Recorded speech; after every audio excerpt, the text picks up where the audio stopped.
can't take on the first task. I can't understand what she's saying.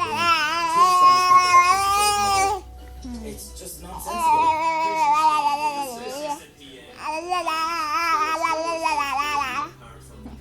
He's a sub PM out there and he deserves a certain amount of responsibility for it and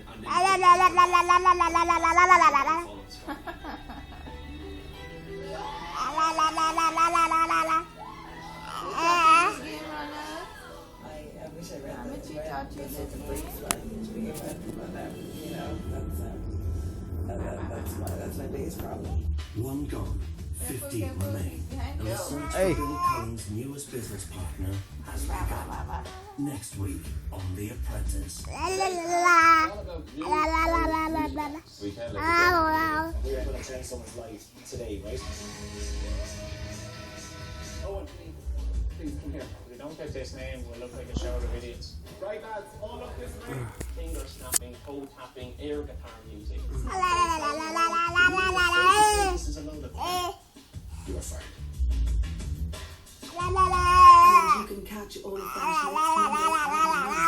up next. Ashley and chats to her about Ronav all night long. The Apprentice, You're Fired is after the break.